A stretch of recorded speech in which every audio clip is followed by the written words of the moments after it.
So thank you to all of you for taking the initiative to get up first and join. Everyone else is low. The table up front in the first row is free. The table on that side is free as well. So please do feel free to come in closer.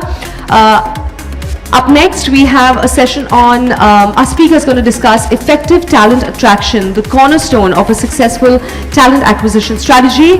To take the session forward, please join me in welcoming Siddharth Kannan, Senior Director, Client Success, HiyaMee. A round of applause, please, as we welcome Siddharth to the stage. Come on, ladies and gentlemen, put your hands together, make some noise for Siddharth.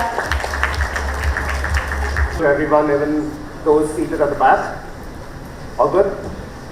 Okay, I am actually extremely happy that I came on right after this panel discussion because I think you touched upon almost every single aspect that I wanted to discuss.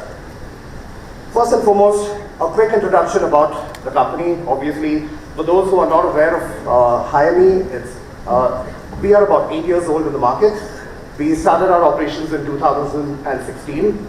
And while we do run the regular legacy talent acquisition strategies through RPO models and staff augmentation and so on, we have been trying our very level best to kind of change the way talent acquisition works over the last few years, especially since the pandemic and so on. These 5 years, these 4 years since then have been a lot of upheavals. We have seen remote work started, we have seen the great resignation, we have seen people working at multiple companies. One thing the pandemic did do for us, in a good way for the talent acquisition community, is it made location a bit of an agnostic concept. We were able to hire from a lot of places across India. We weren't dependent on talent that was in a single city. But unfortunately, again, that came with its own various challenges and so on. I'm Siddharth. I've been with the company since its inception. And we also have the rest of my team of leaders over here. We have a booth right outside, so I'd love for you to join us there once these sessions are over. What I wanted to discuss today is primarily what our tagline says. Our tagline at this moment is attract, engage, and hire. A lot of the panel members that were here just before me brought this up almost in the exact same order that I said it, about attracting talent at the end of the day. One thing that I found interesting about what they said is that the top talent is what everyone's looking for. Now, you could be a startup, you could be what's described as a product firm or a consulting firm, you could be a service integrator, you could be a large company, a small company, but our hiring managers are constantly looking for not just talent. We all know talent is in abundance in India, but they're looking for the right talent, the top talent, the most relevant talent. People that come from the same domain, people that come from similar organizations, and believe it or not, I've heard so many of my own clients say, you know what, I want somebody from Flipkart. So where is this top talent sitting? This top talent right now is sitting at a lot of different companies. And not if they are top talent, they are kept happy. Retention strategies are come into play the minute they come into the company. They are treated like royalty, they are given the hikes that are required, and this talent is extremely happy where they are. This is what we describe in our industry as passive talent, right? The talent's available, but they're not sitting on a platform ready to be tapped into, which is where the attraction part of it comes in. How do we attract talent to our company? Now, this is something that I sincerely believe is not something you can do the way we've been doing it all this while. All this while, most of our companies tend to hire talent just in time to fill seats, right? That seems to be a trend that has been continuing for the last 15 years. We constantly keep getting to know at the very last minute. The talent acquisition teams are the ones that are given a heads up only once a deal is signed, only once a project is supposed to begin. That's when the talent acquisition team gets to know about the number of roles they're supposed to fill, and that's when they run around helter-skelter and start hiring, like one of our panel members said, with a sword at their throat. Time is a problem, right? Now there I believe we can learn. Advertising firms have been following for decades. Why? Because it works. People associate your brand with the brand ambassador. All of you might have noticed teams suddenly falling apart once a manager leaves. right? A manager leaves your firm, moves on to another firm. Within the next few months, you see a bunch of resignations from their team members. Why? Because the person who has moved to a different firm becomes the brand ambassador for that company. And the people start following that brand ambassador. So who are your brand ambassadors? What do they think of when they think of your company? Another thing that was brought up by the panel members earlier are benefits from the company. These are retention strategies, things that help a person once they come on board. But does the public at large know about it? Though we have the internet right now, it seems like we have too much of information. It still seems like back in the 80s and 90s, where there were urban legends that come out. People hear about it, and I don't know who exactly told me, but I've heard that this person did this. These urban legends are floating about each of our companies. And why? Because of one or two disgruntled employees. Because of one or two news articles that have come out, right? And unfortunately, that's the only thing that stays in a person's mind.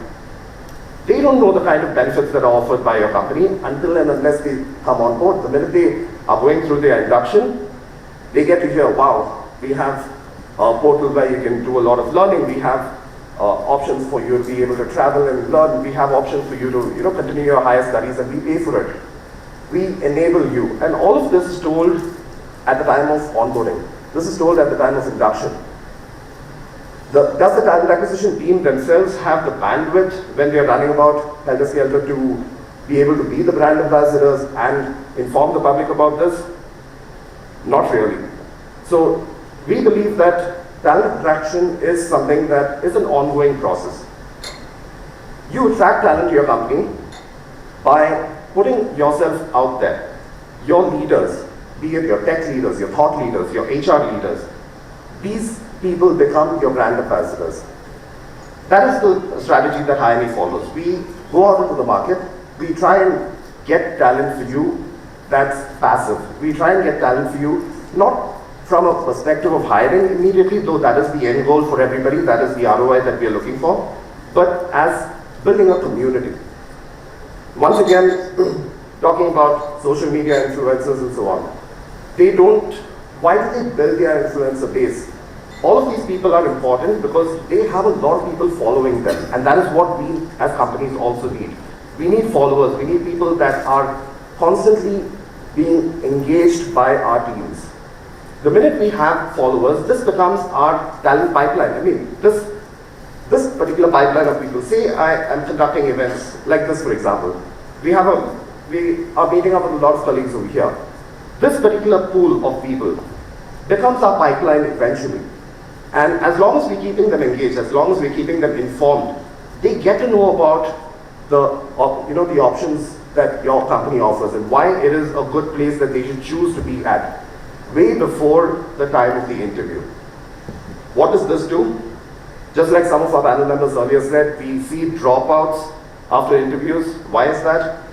A lot of people do not know much about the internal mechanics of an organization. They don't know about the benefits that are available. They don't know about the tech stacks that you're working on. They don't know about the great products you're developing. They don't know about the teams. They don't know about the people. As if they're able to get all this out into the market. For example, do that over and over again throughout a certain period of time. This pool of people, though they might not be looking out for a role immediately, they become your followers. They become the captive audience that you have. And when a role does come up, rather than doing just-in-time hiring by running to the market at that time, you have a ready pool of people who are aware of what your organization does. They know the leaders at the organization. They're probably following them on LinkedIn. They're following your pages. They are aware of the kind of benefits that you provide. You can generally, over a period of time, understand the cultural values that that particular organization has. So these culturally fit, technically fit candidates become your captive talent pipeline, and that is exactly what HiyaMee does. Another thing that was spoken about is performance and skill-based hiring. There are a lot, we have spoken earlier, some of the panel members have spoken about hiring. The intent was, hire a person, don't be too rigid about the JD, don't be too specific that all the checkboxes need to be marked. hire them, train them, you have an employee for life. What I say is, why not let them know beforehand? Keep this particular talent pool engaged and informed about what opportunities are available, what the next steps are, what makes a great employee. Trust me, most of the folks that are coming to an interview come there without a clue about